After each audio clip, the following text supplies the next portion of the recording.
Wherever you look, there seems to be a new Greek mythology adaptation. Greek myths are having a big resurgence at the moment. Retellings of famous myths are all over the bestseller charts. We've got popular video games, musicals, TV shows, webtoons. Honestly, the one place where there hasn't been a big resurgence is the movies. Maybe Troy scared everyone away from adapting ancient epics. In a recent video, I discussed a trend of feminist myth retellings that's been gaining traction in the past few years. I counted 36 published traditionally just since 2020, though there are probably plenty I missed. In 2021, an interview with an author of one of these books went semi-viral. The author, whose story was loosely inspired by the Odyssey, admitted she hadn't read all of the Odyssey. Now, please don't try and find this author. This all blew over a long time ago, and it's worth remembering that hers was a loose reimagining, not a retelling. I'm less interested in this author herself, but more so in the backlash that this news received. She became a bit of a lightning rod for people dissatisfied with the trend, and in the fallout there was some discussion of how well researched we should expect retellings and reimaginings to be. In my video, I discussed some problems I think this subgenre has. These books are often marketed as restoring lost voices to ancient women. However, in many cases the women of these retellings were already complex in their ancient iterations. It's a bit frustrating when there are so many real women whose lives have been written over by propaganda and could probably benefit from a re-evaluation. In fact, ironically, ancient myths are one of the few places where women are often well represented. Another difficulty is that these stories are retellings, and though women might be the narrators, the active characters are still often men. I'm just not convinced retellings are the best vehicle for restoring voices to ancient women. At the end of my previous video, I discussed Greece's history of colonisation and questioned if it was something we should consider when retelling Greek myths. Although a lot of modern myth adaptations are interested in using myth to speak to our times, the cultural history of these stories is something that seems to be quite overlooked.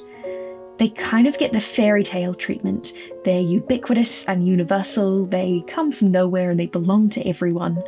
And that fascinates me.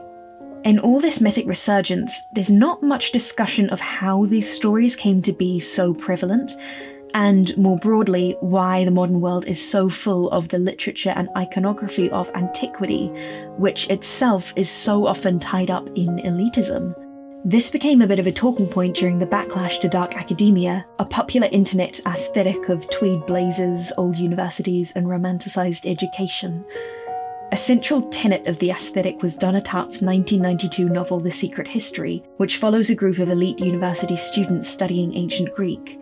The Secret History is a pretty cutting critique of how educational elitism makes people think they're above normal rules. But, though dark academia picked up on the novel's aesthetics, it missed the satire, and it faced an inevitable backlash from people pointing out that what was being romanticised was a very exclusionary form of higher education.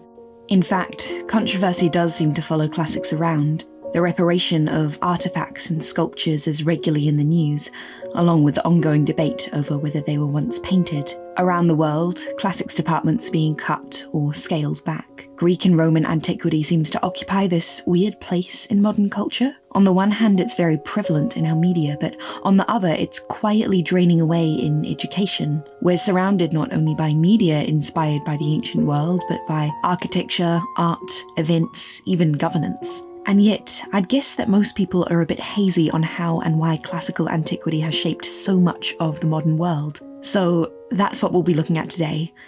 Why are Greek myths so prevalent, and what does this mean for the way we retell them? And while we discuss all this, you can watch me paint a portrait. I'm bringing back the drama speed paint video, except our drama is mostly pre-1900.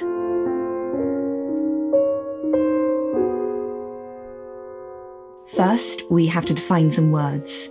You'll hear me talk a lot about philhellenism. A philhellene is someone who loves ancient Greece, and philhellenism was also an intellectual movement around the early 1800s. You'll also hear me talk a lot about antiquity. So, antiquity can just mean the ancient past, but when I use it, I'm meaning specifically classical antiquity, which is a period of European history from the 8th century BC to the 5th century AD. During the Middle Ages, the centre of classical learning was in Baghdad, the capital of the Abbasid Empire. This was one of the largest empires in history, larger than the Roman Empire at its height, and Baghdad became the centre of scholarship.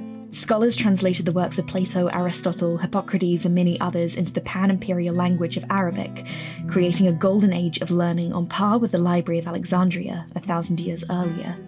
I do want to note that I'll mostly be focused on the 17 and 1800s in Europe and North America, but if you're interested in learning more about this section of history, I'll have some links in the description. It is very, very interesting. During this period of European history, the Middle Ages, classical knowledge wasn't widespread, though it was bubbling away under the surface in monasteries, abbeys, and universities, and with Latin being effectively the international language. However, it wasn't until the Renaissance in the 15th century that classical antiquity was widely rediscovered. The Renaissance marks the transition from the Middle Ages to modernity, and is characterized by a surge of interest in classical scholarship, art, and thought. Europe's fascination with antiquity never really went away, though it recurred in various waves. By the mid-1700s, the tide was turning from monarchy towards republicanism, and both American and French revolutionaries were heavily inspired by the Roman Republic. Napoleon was said to have modelled himself on Julius Caesar and studied his war strategy. Democracy, of the ancient Athenian variety, was also globally on the rise. Ancient Greece and Rome were no longer just artistic or philosophical inspirations, they were urgent political forces. It's hard to emphasize enough just how massive the influence of the classical world was in everything: politics, art, war, literature, even architecture. The rediscovery of the buried city of Pompeii in 1748 sparked a wave of renewed interest in classical art and buildings, gaining momentum to become what we now know as a neoclassical movement, an artistic aesthetic inspired by the simplicity and symmetry of classical art and architecture. The classical world was also a crucial part of education. A gentleman was expected to have a classical education, and Greek and Latin were widely taught. It became common for young upper-class European men to go on what was called the Grand Tour, a journey around Europe, particularly Italy, to familiarise themselves with ancient sites and classical ideas. You know, the Colin Bridgerton trip. The study of Greek antiquity flagged a bit after the Second World War, but by this time it had left its mark. Most obviously, a lot of countries are democracies now. Classical influence is woven into our systems of government, our art, architecture, laws, philosophy, and music. The Olympics are held, Nike exists, doctors say the Hippocratic Oath. I could go on and on. It's worth asking though, what was the impact on Greece while all this was going on? Did they benefit from philhellenism? Well, yes and no. Artifact theft and reparation is a big hot-button issue at the moment, so we'll start there. The Parthenon marbles have been in the news a lot lately. These are the metopies and pediment sculptures from the Parthenon, which are currently housed in the British Museum, and there's a lot of controversy over their acquisition. So in the early 1800s, Greece was under Ottoman occupation. A British nobleman called Lord Elgin was acting as ambassador to the Ottoman Empire, and while in Greece, stripped large portions of the Parthenon sculptures and transported them to Britain, where he originally intended to house them in a private museum. It's easy to see Lord Elgin as an example of philhellenism gone wrong, an imperialist gentleman stealing treasures to keep for himself, but it is a bit more complicated than that. The acquisition of the marbles took a long time, from 1801 to 1812, and Lord Elgin sunk a lot of money into getting them, so much that by 1811 he began pressuring the British government to acquire them from him to pay off his debts. Interestingly, the government was initially quite reluctant to acquire the marbles. At the time, ancient Greek civilization was mostly seen as a primitive forebearer of Rome, and not really very interesting in its own right, so the government didn't really understand the full value of what they were passing up on. But among the younger generation, this perception was changing. At the time, Napoleon was doing his thing, and so Western Europe was closed to many young aristocrats wanting to go on the Grand Tour. And so, while Elgin was stripping the Parthenon, many young English noblemen were travelling to Greece for the first time. This led, in large part, to the flourishing of philhellenism in the early 1800s. And a lot of these young men were furious at what Elgin was doing. Edward Dodwell, a citizen archaeologist, wrote in his travel memoirs about witnessing the removal of the sculptures, with workers throwing to the ground a magnificent cornice and lamenting that the Parthenon had been reduced to a state of shattered desolation. Periodicals and newspapers were filled with furious young philhellenes venting their anger on Elgin. Nonetheless, the British government agreed to buy the sculptures, and they stand in the museum to this day. Elgin defended his acquisition on the grounds that locals had been burning down the marble sculptures to make lime. And sure, if Elgin had been just taking sculptures that were lying around, he might have an argument, but remember, he wasn't just collecting up the fallen sculptures, he was removing them from the body of the buildings. These metopes, for instance, sat over 10 meters off the ground, well out of reach of looters. I would assume the marble which locals were burning were bits that were easy to get, probably chips of stone scattered around from when the Parthenon was blown up, which is another long story. The standard set by Elgin would continue after the Greek War of Independence, 20 years later, when travellers flooded into Greece and began collecting artefacts as souvenirs. This was a real problem in Italy too. Over the years, many of these private collections of antiquities have been donated to museums. If you're wondering how the British Museum ended up with such a varied collection of Greek and Roman artefacts, well, let's just say a lot of them are donated by people who were a bit unwilling to say how they got them. But the legacy philhellenism leaves on Greece is a bit more complicated than that, especially if we look at the Greek War of Independence. The war broke out in March of 1821 after 4 centuries of Ottoman occupation. In 1826, the Greeks were assisted by Britain, France, and the Russian Empire, who were then collectively known as the Great Powers, which ultimately helped secure victory.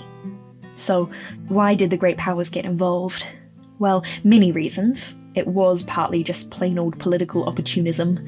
These countries could see the weakening hold of the Ottoman Empire and saw this as a handy opportunity for attacking. But something we shouldn't overlook was overwhelming public support, fueled in part by philhellenism. Many wealthy young men who had studied classics took up arms to join the cause, the most famous being Lord Byron. Like other British young men of his rank, Byron had a classical education, and he became a passionate supporter for Greek independence, partially funding the Greek Revolutionary Army, and even travelling to Greece in 1823 to join the war, where he sadly fell ill and died before fighting. Historians believe that if not for Byron's influence, London might not have consented to the loans so badly needed by the provisional government in Greece. There's a lot more we could discuss here in terms of why Western powers got involved. The 17 and early 1800s were a period of massive revolutionary upheaval around the world, and the advocacy for a single nation's sovereignty became popular in European political thought, with Greece often being bandied round as a great success story. Greece also benefited from religious sympathy, and yeah, we could really talk about this for hours. For the sake of keeping this video on topic, I'll move on, but I will link some books and articles in the description for further reading if you're interested. It's hard to say that Greece has entirely benefited from philhellenism, though the War of Independence may have ended very differently if not for such widespread Western support. Philhellenism has created damaging power structures and frameworks, not least the view of Greece as a place frozen in time around 500 BC. Of course, I can't speak to the Greek lived experience here. I deeply appreciate the comments on my last video from Greek people expressing their mixed feelings about having Greek mythology become a publishing trend. The excitement of seeing myths in the mainstream tempered by disappointment at the way real places and still worshipped gods are often treated as fantastical and magical.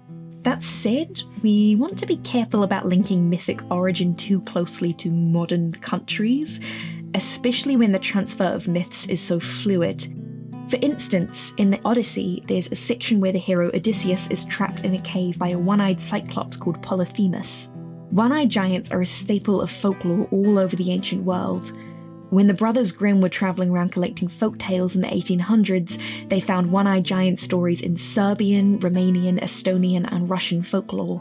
Recent scholarship has found more than 200 different versions of the myth, many of them from traditions that predate Homer. Also, plenty of characters in Greek myth don't actually come from Greece, like the sorceress Medea, who comes from Colchis, which is in present-day Western Georgia, and where Medea and the Argonauts are still important folk heroes. If we want to, though, we can draw an argument like this into increasingly wide circles. The Renaissance and its aftermath has meant that Greek mythic influence is everywhere. Several elements on the periodic table are named after mythic figures. An Oedipal complex is something we talk about. The little Hermes shoe is on lots of stamps. In this sense, classical history crosses boundaries of time and culture and place, and trying to figure out where it's situated nowadays might seem entirely arbitrary. Some people might take it even further. The West owes a direct lineage to ancient Greece. Let's unpack the implications of that statement a little more.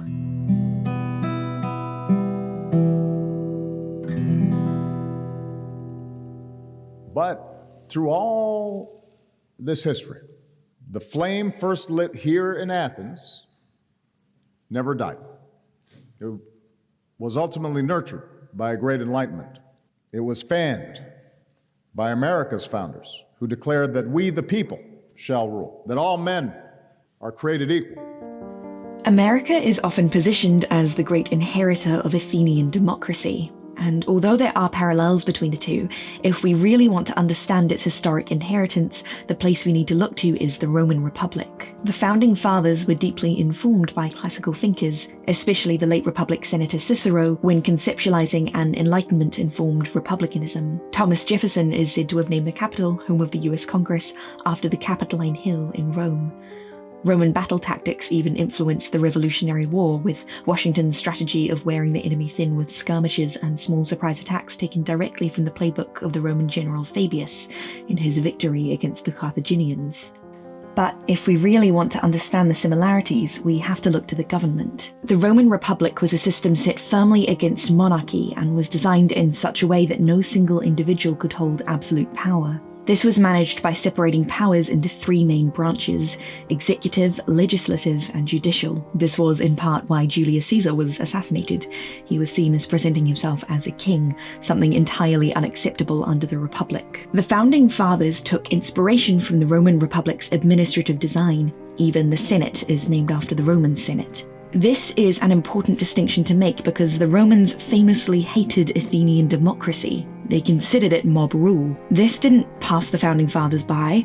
In the Federalist Papers, James Madison wrote that, "In all very numerous assemblies of whatever character composed, passion never fails to wrest the scepter from reason. Had every Athenian citizen been a Socrates, every Athenian assembly would still have been a mob." One of the risks of drawing a straight line from Athenian democracy to America is that it makes democracy seem stronger and more permanent than it really is. In the ancient world, democracy was something of a short-lived experiment. The system we live under now is very different to ancient democracy and is recent and amenable to change.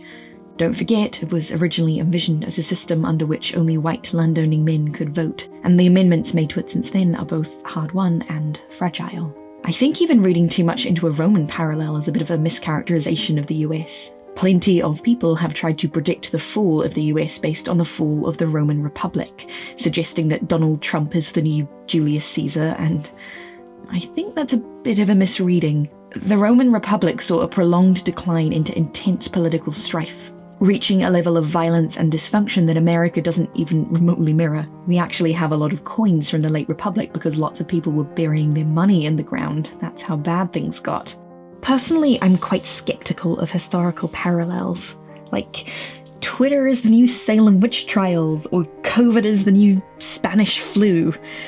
I get the appeal in terms of using history as a quick shorthand to explain something complicated, comparing the confusion of the modern world to an old event we've already formed an opinion about. But I think we tend to give too much weight to historical parallels, like the link between ancient Athens and modern America, which is, in a sense, a kind of giant historic parallel. Athens was a great democratic power which imposed democracy across the Aegean. America is a great democratic power which has engaged, through various means, in the global spread of democracy. Therefore, with this oversimplified view, America is the new Athens.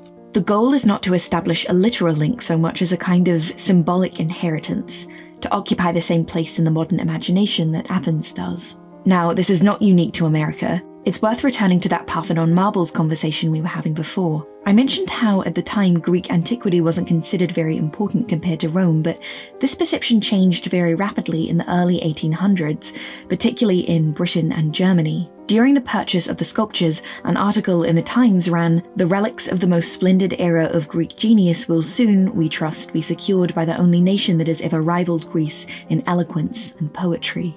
Interestingly, as Greek antiquity gained popularity, the British began to see themselves as inheritors of Greece. Christopher Casey argues that the British saw themselves as the inheritors of Periclean tradition, as the inheritors of the ideals of freedom, creativity, and democracy, and, hence, as the inheritors of the great works of the Greeks themselves. The British at the time in many ways identified themselves as Greeks, more Greek than even the present inhabitants of that ancient land.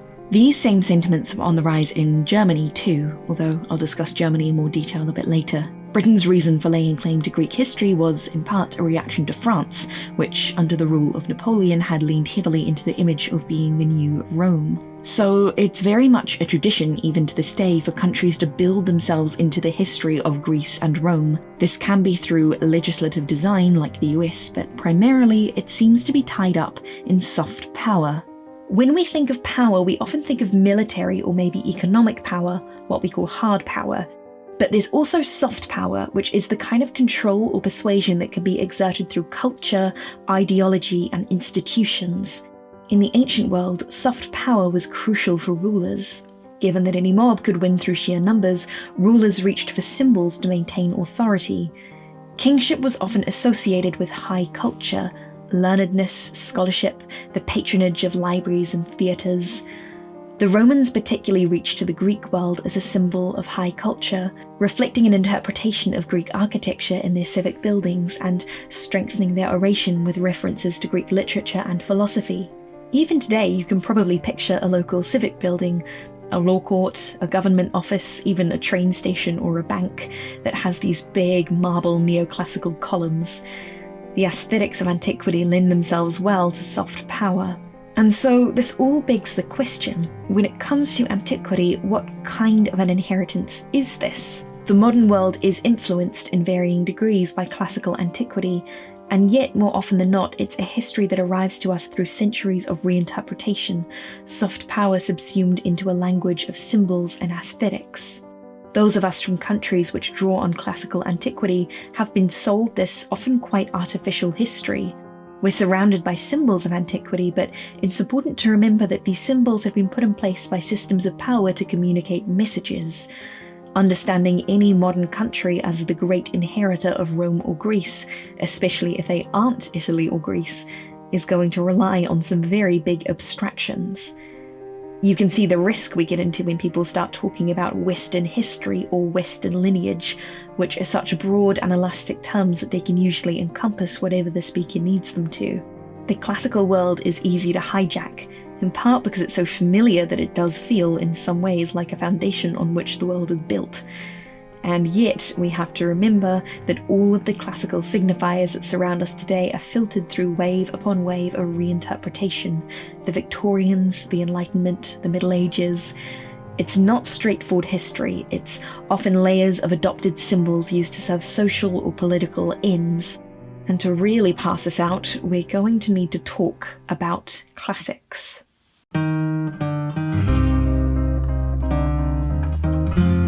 I've been mentioning classics and classicism quite a lot. If you've never heard of it before, you might guess it has something to do with Shakespeare. It doesn't, except when it does.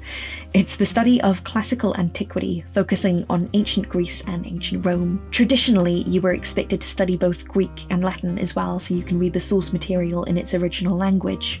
Classics is a cool subject in that, within a specific time and place, you can study everything: laws, religion, architecture, art, literature, ancient warfare, mythology, politics. There are very few other subjects which allow you to study the interrelation between so many different disciplines. I really like Donna Tartt's explanation of the subject's appeal. The Greeks were very interesting for a young writer to study, or any young artist, because the Greeks like to show you how things are made. They're very interested in the way things are put together and the structure of things. The Greeks knew all about the arch, for instance. The Sumerians had invented the arch, a long time before, but they didn't like to use the arch because it was very unclear in an arch what's supporting what. In the Parthenon, you see the way the weight is distributed. Even if you know nothing about about architecture at all or about geometry, they wanted you to understand how it was made. I mean, Greek tragedy is pretty pure structure. Classics as a discipline goes way back. It was taught widely throughout the Middle Ages. However, we can credit its modern prevalence in part to a guy called Wilhelm von Humboldt. Humboldt was a German philosopher and diplomat, born in 1767. and he came of age during a short period of philhellenism in Germany known as Weimar Classicism. This new flavour of philhellenism was a bit different to the Roman-influenced Neoclassicism we talked about earlier, which arose in France. While America and France are more influenced by Rome, Germany, and specifically the Weimar classicists, were influenced by ancient Greece. At the time, Germany was a series of independent principalities, city-states, kingdoms, and duchies united under a common language. And many German thinkers of the time saw similarities between themselves and ancient Greece, which was also a series of warring city-states who shared a language. Humboldt became a leading figure of Weimar classicism, and he led some major educational reforms, implementing school leaving exams which included a mandatory classical language element. These reforms gained widespread popularity, and by the mid-1800s you had to be proficient in Greek and Latin in order to get a higher education in most of Europe and North America. This stuck around for a long time, in the case of Latin well into the 20th century. Humboldt isn't responsible for the prevalence of classics in education. No single person is, but his reforms did have a lot of influence, and given he was at the forefront of 19th century classicism, it's worth looking at what he personally liked so much about the Greeks. Humboldt presents Greek antiquity as a kind of elevated ideal. He claimed that our study of Greek history is a matter quite different from the history of other peoples. For us, the Greeks step out of the circle of history. This view is crucial to the way classics continues to be taught and understood throughout the 19th century, not as a period of history so much as a removed, idealized otherworld. Remember, at the time, very few people studying classics would have actually been to Greece. Their idea of Greece came mostly from the Romans, who already had their own idealized vision of what they wanted the Greeks to be. Side note here, you'll notice I'm not really discussing Italy or the Romans and all this. There's a lot to be unpacked in the fact that classicists tend to stop studying the Roman Empire around the time the empire ceases to be centered in Western Europe. However, that would involve a discussion around the Holy Roman Empire, which I'm not going to do that to myself, at least not in this video, so no Romans today, and the Romans are excused. This idealized and sanitized vision of antiquity dominated classics for the remainder of the 1800s, with many thinkers drawing a hard separation between ancient and modern history. In 1830, J.P. Fulmariah claimed that the race of Hellenes has been totally exterminated in Europe. Their beauty of body, brilliance of the spirit, harmony and simplicity of custom, art, competition, city, village, majestic columns and temples, yes, even their names, is vanished from the face of the Greek continent. Not even a drop of true and unmixed Hellenic blood flows through the veins of the Christian population of present-day Greece. This view, I think, is fairly emblematic of the way classics of the 19th century sought to separate antiquity from later history. As Usama A. Gad puts it, Greece ceases to be Greece when it ceases to serve the cause of Europe and to be ancient. It's during the 19th century that we really start to see classics being used as a tool to enforce hierarchy, especially when it comes to classism. In fact, classics and class have the same root word. It's the Latin verb clamere, which makes my job in this video hellish as I try and say classism and classicism. A classical education was historically reserved for a gentleman. Classics, therefore, was both a symbol of and a rite of passage to power, and there are many examples of class gatekeeping. The Romantic poet John Keats, for instance, was middle class and faced criticism from his contemporaries for writing about classics without a classical education. That's what makes his poem On Chapman's Homer so interesting. He must read Homer in translation, unlike his upper-class friends who could read it in Greek. Over in America, George Washington was one of the few founding fathers who didn't have a classical education, and supposedly John Adams even questioned if he was illiterate because he was so unimpressed by Washington's intellect. Can you read? Do you like to read? Classics became a convenient tool for controlling who had access to power and was used for institutional gatekeeping. One interesting example of this is the training program established by the East India Company, which trained administrators for the Indian civil service throughout the 1800s. The college was entirely closed to Indian candidates and taught a syllabus focused heavily on classics, Greek and Latin. This was because elite British public schools taught the classical languages, as did Oxford and Cambridge, and weighting the final exam towards those who knew Greek and Latin was meant to make it attractive to Oxbridge graduates, ensuring the new generation of gentlemen imperialists were of a certain class. Even when an open competitive exam was introduced in 1850, the Greek and Latin component put Indian candidates at a major disadvantage. Indian candidates who wanted to join the civil service had to first study Greek and Latin, which most Indian universities didn't offer, and then they had to travel to England to sit the exam. Greek and Latin in education had moved beyond creating a class of gentlemen, it was now being used as a means of controlling empire. I hope it doesn't need to be said that studying classics is not inherently classist or imperialist or anything. But it's important to understand how a subject which is ostensibly just the study of ancient history can be so badly misused. And we're still not free of this. To this day, there are still people in positions of huge power who use ancient Greek and Latin to sound smart and who make esoteric references to show off their Oxford education, or while refusing to rule by the principles they claim to hold very dear to them. There's an elephant in this room, isn't there?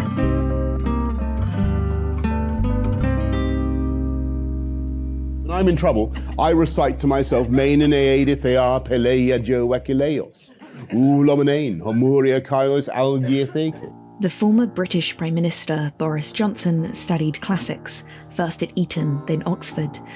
While Mayor of London, and later as the British Prime Minister, Johnson was known for peppering his speeches with classical references and throwing around lines in ancient Greek. He's been criticised, particularly by classicists, for presenting a kind of faux intellectualism. Ex hudeta prota, diestate nerisante, atredes hienaxandron Dios, Achilles. This is Boris wowing at the Melbourne Writers' Festival by reciting the opening of the Iliad in Greek. I hope you don't need me to tell you that memorising the Iliad doesn't mean you're smart, it means you've memorised the Iliad. It's a cool party trick, but anyone can do it. What's much harder is to communicate the power and gravitas of the epic to an audience who probably doesn't understand ancient Greek. These first lines describe the rage of Achilles and forewarn of all the people who will die because of his wrath. Ho! Ga! Elthithoase pineasa kaion. Lussominosti thugatra. Johnson plays the epic for laughs. He's clearly a good performer who can play to a crowd, but he chooses to say the poem like it's a joke. It's like performing "Oh Captain, My Captain" as a Dr. Seuss poem. Johnson doesn't offer any context, he doesn't translate or even explain what's going on before he starts reciting. The epic itself doesn't matter. What matters is it's him saying it. Now look at this debate he had with the classicist Mary Beard to an audience of probably ardent historians. Filio megan straktigon udi diapepligmenon udi bostrugoisi garon utipexurimenon and so on. I don't like the big strutting general. See? He translates it, even though this audience probably had a lot more classicists fluent in Greek than his Melbourne audience. When Johnson genuinely wants to make a point with classics, he'll translate it or offer context. When he wants to use classics to reflect on his own intellect, he doesn't.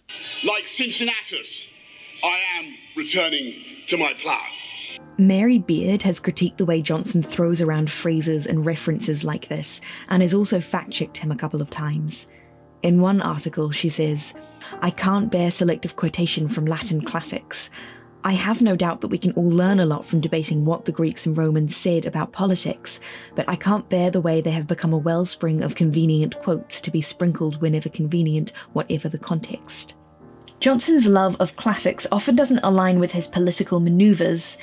He's claimed that his hero is the Greek statesman Pericles, who ruled during the golden age of Athenian democracy and is generally venerated as a great democratic leader. If this leads you to think that Johnson sincerely values democracy, well, you'd be wrong. In 2019, Johnson unlawfully suspended Parliament during the 5 crucial weeks leading up to Britain's exit from the European Union, effectively meaning that his Brexit plan escaped scrutiny. The Supreme Court has since ruled the act as unlawful. It's the aesthetic of statesmanship Johnson seems to like so much about Pericles, not the boring, granular democracy stuff. Even more telling to me is that before gaining power, he supported the return of the Parthenon marbles. While president of the Oxford Union, Johnson wrote to the then Greek culture minister, claiming, "There is absolutely no reason why the Elgin marbles should not be returned immediately from the British Museum to their rightful home in Athens." And yet, as Prime Minister, Johnson backed the British Museum in keeping the marbles, arguing that they were legally acquired by Lord Elgin under the appropriate laws of the time. This, to me, exemplifies his attitude towards classics more generally. He relies on it when it's politically expedient and forgets it when it's not. Johnson's own father, Stanley Johnson, put this pretty bluntly in a 2008 piece for The Spectator. In the days when Britain ruled more than a quarter of the world, a classical education was considered more than adequate training for the job of handling populations. It's giving me very unpleasant notes of the East India Company. When I think about who benefits from antiquity being treated as a separate little bubble floating free from history, it's people like Johnson. People who don't want to understand classics but want to use it, whether that be proving their elite education or to use the veneer of white marble statues to couch political messages within. And this, as a feature of politics, goes far beyond Johnson. In fact, if we look at how the ancient world has been misappropriated for political ends, Johnson looks comparatively pretty harmless. In an article about the legacy of classics, academic Catherine Kalidis argues, "There has been a plethora of attention over the past 5 years to the ways in which white supremacist and white nationalist groups have hijacked antiquity into the service of their ideological aims. And let us be clear, while the attention to the problem is recent, the problem itself is not. This is in part because by freeze-framing Greek history at the moment in which Athens triumphs over Persia, more or less, we have offered to these people a view of history in which the white, whatever that means, European man is forever triumphant. All sorts of people have used the classical world to serve a myriad of political aims. The Nazis famously loved Sparta, a Greek city-state which was seen then and now as being highly organised and militaristic. The Nazis even tried to substantiate a biological connection between ancient Greeks and ancient Germans to back it up. They particularly loved the Battle of Thermopylae, which took place during the Persian Wars in 480 BC, where 300 Spartans fought and died while attempting to hold off the Persian army's advance into Greece. In 1941, units of the Nazi occupation forces in Greece staged a historical reenactment at Thermopylae, cosplaying as Spartans while tens of thousands of Greek civilians died of starvation. The elite boarding schools of the Nazis, known as the Napolas, had grueling physical exams and tests of courage supposedly modelled on the Spartans. In reality, the Spartans are very mysterious to us.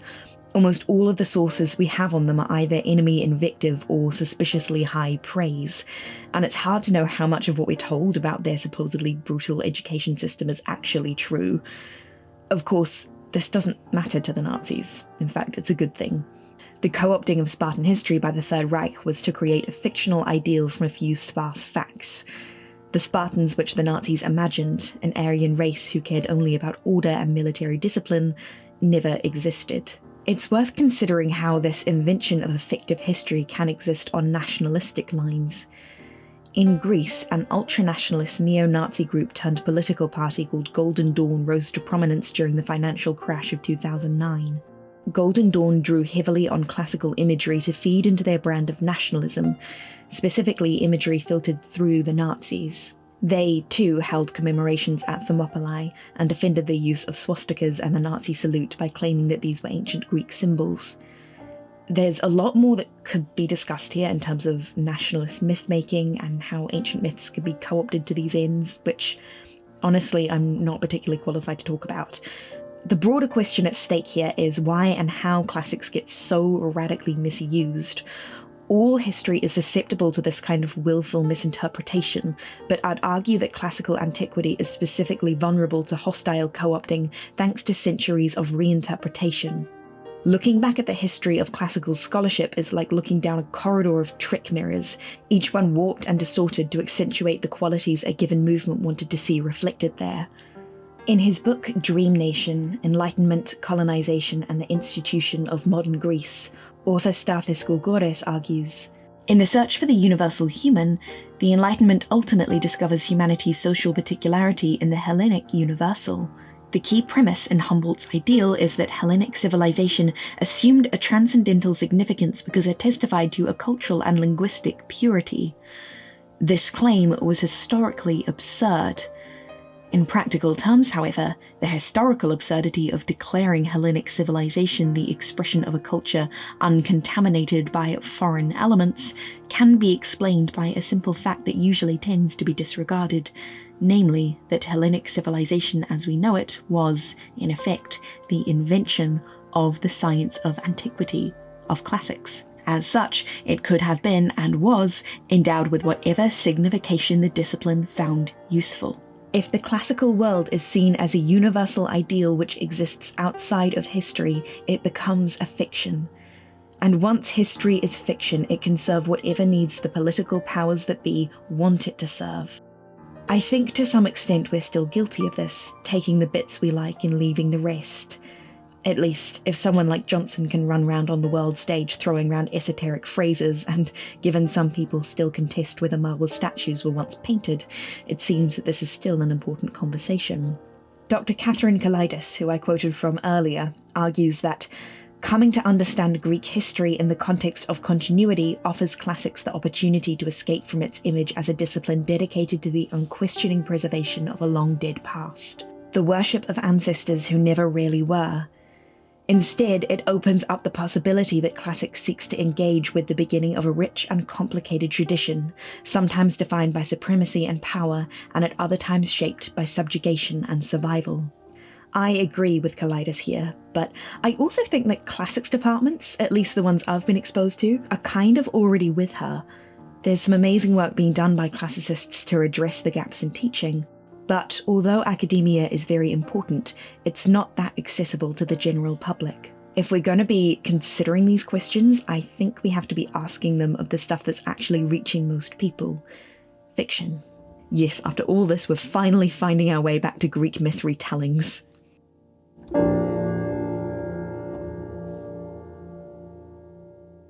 Every age goes back to the Greeks. Every age has their own interpretation of the Greeks. Victorian England had their Greeks, and the Renaissance had their Greeks, and the Middle Ages had their Greeks, and they're all really kind of different, and every age sort of picks what they like and leaves the rest. The Romantic movement in the early 1800s is often considered a backlash against the classics. Generally, Romanticism and Classicism are framed as opposites. The Romantics were all about passion, while the classics were about reason. I kind of disagree with this, or at least the overemphasis on the difference between the two. In large part, the Romantic poets loved classics. Byron, of course, went to die for Greece, and Keats and Shelley both wrote extensively about the classical world. The Romantic poets weren't so much responding to classics as they were responding to the previous generation's interpretation of classics, which in this case was this plodding Homeric verse pioneered by Alexander Pope. If we zoom all the way forward to the modern subtrend of feminist myth reimaginings, we can notice a particular kind of language popping up in their marketing, giving voice to a woman condemned by history, a powerful feminist retelling. These novels are corrective. They don't just retell, they bring an added layer of commentary to the story.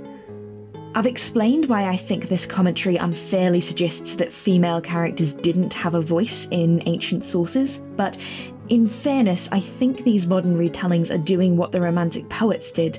They're not responding to ancient sources so much as the previous century's interpretation of those sources.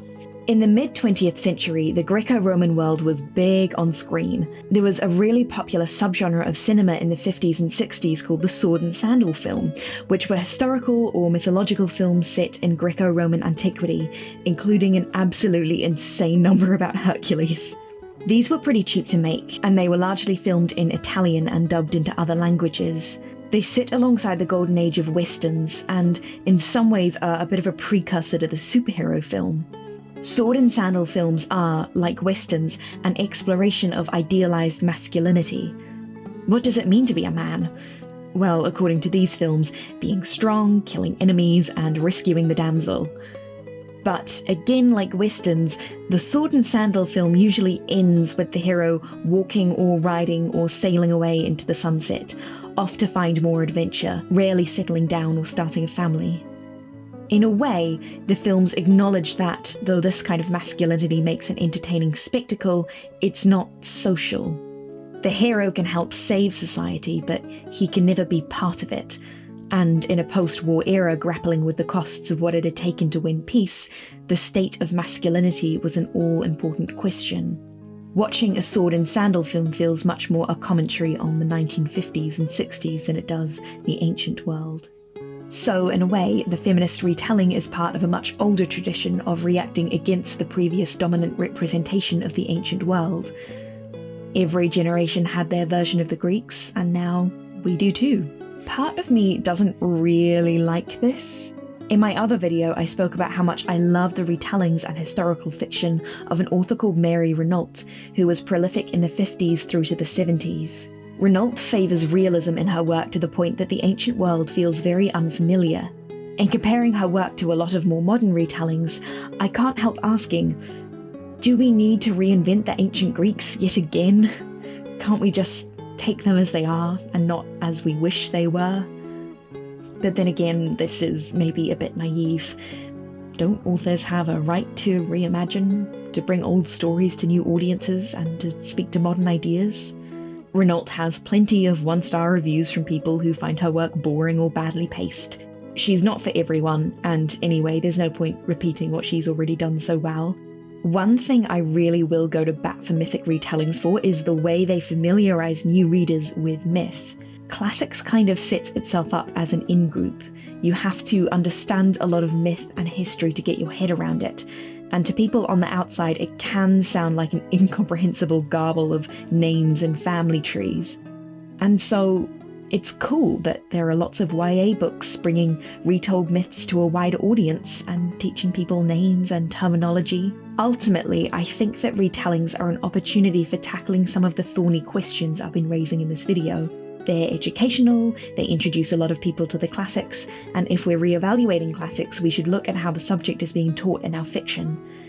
If these authors are reinventing ancient Greece for a new generation, what questions should we be asking of them? What standards should we hold them to, and what things should we be looking out for?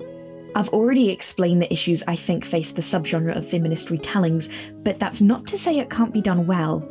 In my last video, I overlooked probably the most important feminist retelling, and arguably the one that started it all, Margaret Atwood's The Penelopiad, which retells the story of the Odyssey from the perspective of Odysseus's wife, Penelope. I really like this retelling, and I think its biggest success is that Atwood addresses something that a lot of other retellings skirt around, which is slavery. Penelope's 12 handmaidens are enslaved, and Atwood emphasises that Penelope isn't the victim of the Odyssey, her handmaidens are. Penelope is a wealthy queen protected by Stathis, and she uses her handmaidens to spy on her suitors, which puts them in a dangerous position and ultimately results in them being killed when her husband Odysseus returns home. Atwood also deliberately avoids giving the handmaids voices as individuals, but instead turns them into a lamenting chorus, interrupting Penelope's version of events with their own. Some people have criticised this, but I personally think it was a very sensible move. Though it's tempting to try and reimagine their perspectives as a quick fix to their absence in the Odyssey, it's much more disquieting to sit with the consequences of that silence. Atwood uses the technique of a tragic chorus as a constant reminder of the irredeemable loss of the handmaids' individuality and even their names. The Penelopiad has been labelled by some as the first major Greek myth feminist retelling, but interestingly Atwood disagrees, saying, "I wouldn't even call it feminist. Every time you write something from the point of view of a woman, people say that it's feminist." I'd argue critics are still fair to call it a feminist retelling, given how it deconstructs and questions the Odyssey through a female lens, but that said, maybe for someone like Atwood with books like The Handmaid's Tale under her belt, the Penelopiad is less of a feminist critique than some of her other works.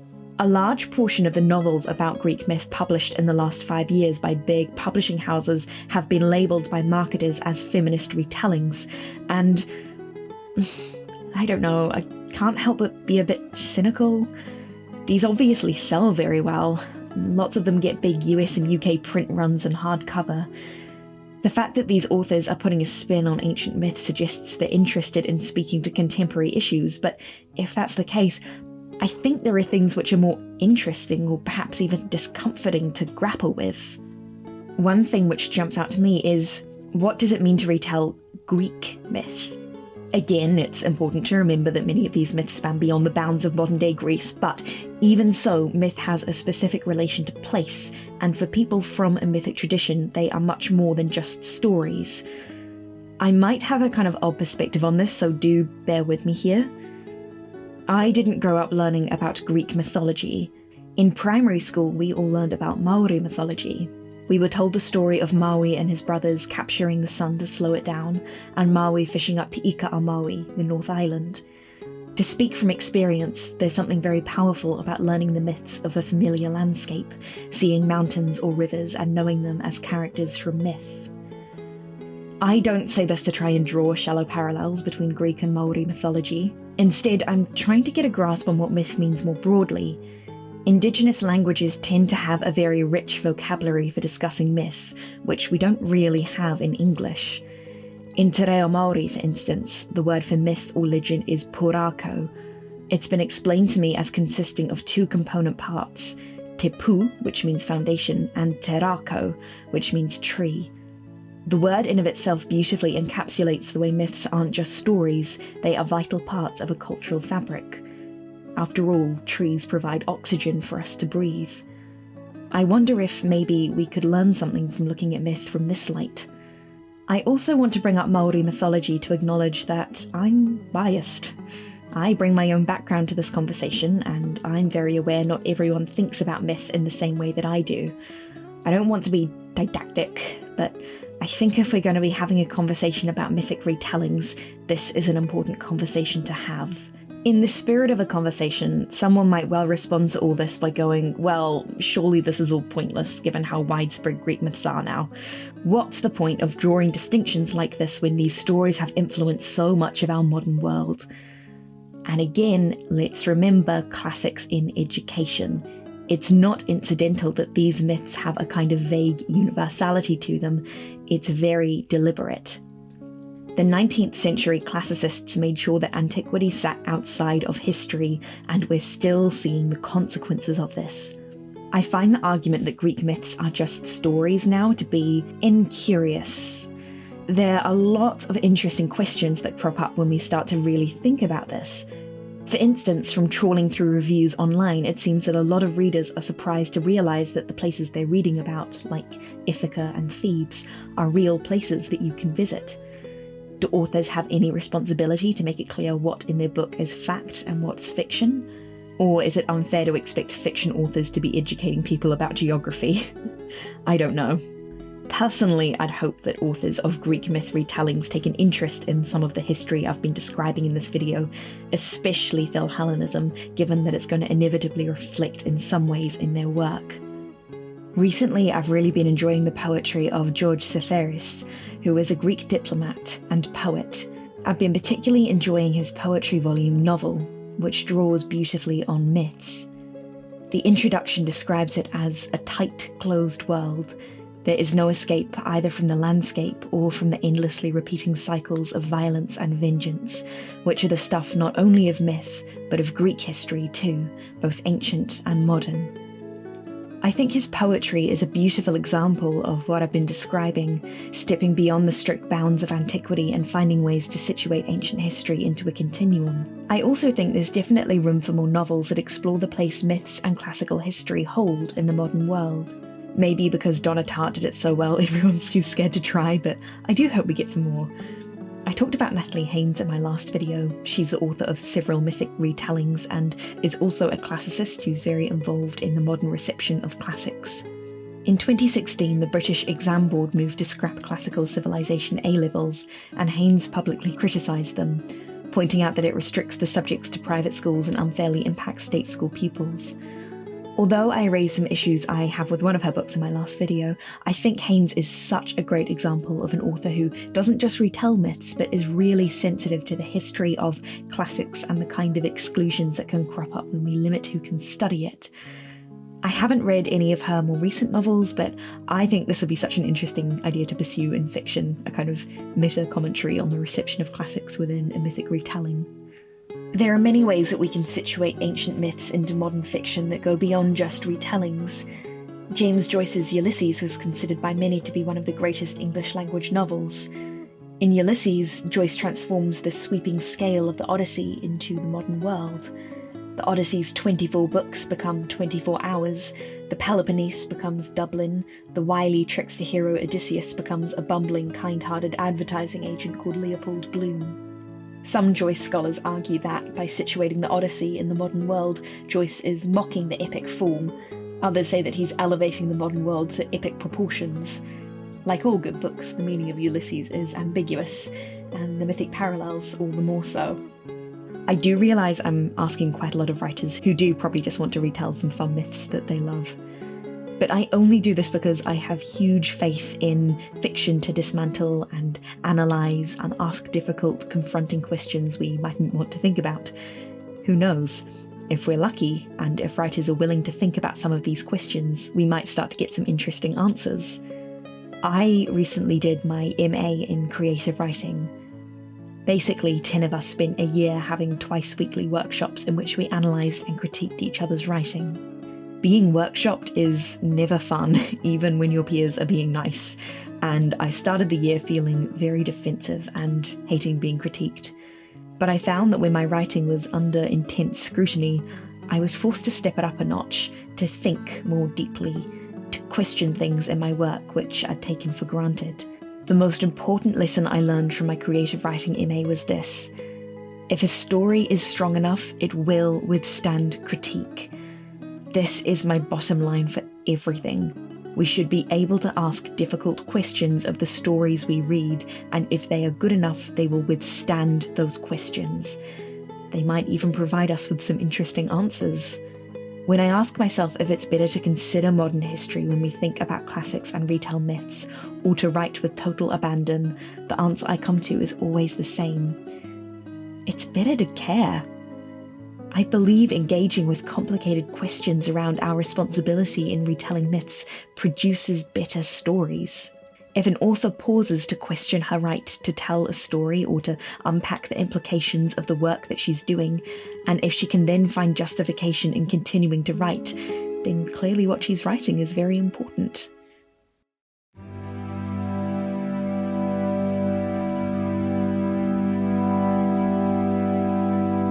For the past few years, my university has been running out of money. There were rumours about financial mismanagement. Allegedly, a new state-of-the-art science building went way over budget. So last year, in a bid to save money, they slashed the arts and humanities, as you do. All us art students had to come out and defend the importance of our various subjects. The theatre students were very good at this and extremely well organised, as you'd expect. The classics students, not so much. The main defence I heard from my peers as to why our department shouldn't be shelved was the old refrain: we need to study history so that we can learn from mistakes of the past. The more I heard this statement, the more I found myself disagreeing with it. Like, sure, if we're studying political history from 50 years ago, there's probably plenty of us to learn, but if we're talking about ancient history, I don't think there's a whole lot about, say, the mistakes of the Peloponnesian War that's directly applicable to the modern world. I also don't like the way this argument frames the past, as though people in history are just play-acting mistakes for us to learn from. That history is a tidy story, existing entirely for our benefit, and only mattering insofar as we can draw clumsy historic parallels to the present. More deeply, however, I don't think that's why anyone actually studies history. I mean, I know I didn't study classics so I could learn from the mistakes of Julius Caesar. And yet it's hard for me to articulate a clear counter-argument to this very snappy, catchy phrase that I kept on seeing on placards at student protests. Since last year, and 2 years out from finishing my classics degree, I've kept asking myself the same question. Why does it matter to study ancient history? There are many different schools of thought when it comes to how we should understand history.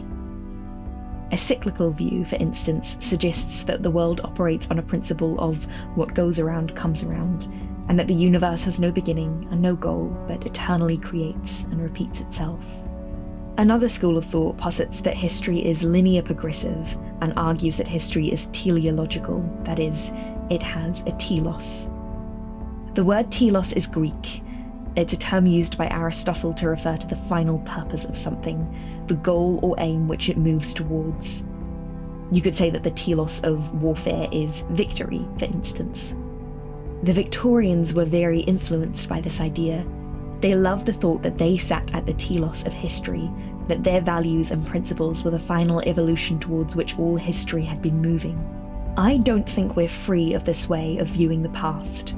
The information age and the internet has rendered the 21st century almost entirely unrecognizable from most of human history. The world those of the past occupied seems increasingly foggy and far distant. This gulf of separation from history fuels, I think, the sense that we are at the end of history. Everything and everyone within history, therefore, must be viewed in the slightly patronizing light of an inadvertent dark age. In a paper I did at university on the Romans, my professor opened his lecture with a famous quote which he told us we should always bear in mind when studying history. "The past is a foreign country. They do things differently there." This quote isn't from a history book. It's the opening line of a 1953 novel called The Go-Between by L.P. Hartley. The novel follows Leo Colston, a 12-year-old boy who, in the summer of 1900, goes to stay in his upper-class friend's lavish family home. Leo gets roped into carrying letters between two lovers, upper-class Marion and the nearby tenant farmer, Ted. The affair is especially transgressive because of their class difference. This whole story is narrated as a memory by a now middle-aged Leo who lives in a dingy flat in the 1950s, reflecting on the affair with the hindsight of what he calls the most changeful half a century in history. In Leo's present world of the 50s, no one would bat an eye at the cross-class affair between Marion and Ted. The standards by which the late Victorians lived are beyond comprehension, though they're still in living memory. The novel is, in part, a reflection on how the violent upheaval of the first half of the 20th century irrevocably changed how we understand the past. And if the Victorians felt distant to Leo, then they feel almost entirely incomprehensible to us, now, in the beginnings of the 21st century. Phones, the internet, social media, AI, all of this makes the recent past feel not simply quaint, but entirely alien. The rate at which we remember and memorialize history is speeding up. Posts are now going viral of young teenagers in 2024 feeling nostalgia for the internet era of 2014. Fashion trends cycle through faster and faster, repackaging recent history as nostalgic and vintage. A novelist I love, Jennifer Egan, pointed out in an interview how technology changes the way we understand the past. We tend to posit the present against the past with a sense that the past was different. And I think one of the things that's sort of interesting about our relationship to time now, and possibly one of the reasons that I'm finding people in their 20s interested in nostalgia, is that technology allows us to process our present lives into memory practically as they're happening. I mean, there's a real commemorative impulse that, you know, the creation of the montage, which is essentially what memory does for us, but we can now do that technologically. One thing that always makes me laugh, because I have a son who's a real sports fan, is, you know, you'll have the highlight reel with you know, profound music playing halfway through a game. I mean, the outcome is not even decided yet, and yet there's already this sort of nostalgic feeling for something that's still hanging in the balance. Sorry to keep on pontificating about why history matters. It seems to be my go-to way to end videos now, but I think it's important to think about because clearly we care a lot about history and we care a lot about being remembered. Technology helps us constantly memorialize everything. My university's cost-cutting is part of a global trend of universities scaling back the arts, especially history and classics. It's frustrating because people clearly still care about history a lot, if popular podcasts are anything to go by. I think we have to be very careful of this teleological impulse, this feeling that we are at the end of history and are therefore superior to everyone in the past. The past is another country.